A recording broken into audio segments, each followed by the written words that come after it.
Ищите способ облегчить кашель. Вот 5 средств, которые вы можете легко попробовать в домашних условиях. Мед. Мед веками использовался в качестве натурального средства от кашля благодаря своим успокаивающим и противовоспалительным свойствам. Просто примите ложку меда сразу, или смешайте его с теплой водой или чаем. Имбирный чай. Имбирь обладает противовоспалительными свойствами, которые могут помочь облегчить кашель и успокоить боль в горле. Чтобы приготовить имбирный чай, нарежьте свежий корень имбиря и заварите его в горячей воде в течение 10-15 минут.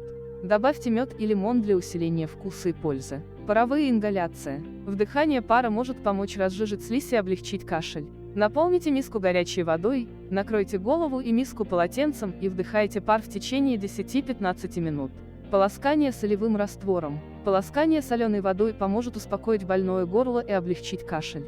Смешайте 1/4 или 1/2 чайной ложки соли в стакане теплой воды и полощите горло в течение 30 секунд. Затем выплюньте. Эвкалиптовое масло. Эвкалиптовое масло обладает противомикробными отхаркивающими свойствами, которые помогают облегчить кашель и устранить заложенность носа. Добавьте несколько капель эвкалиптового масла в диффузор или увлажнитель воздуха, или смешайте его с базовым маслом и нанесите на грудь или горло.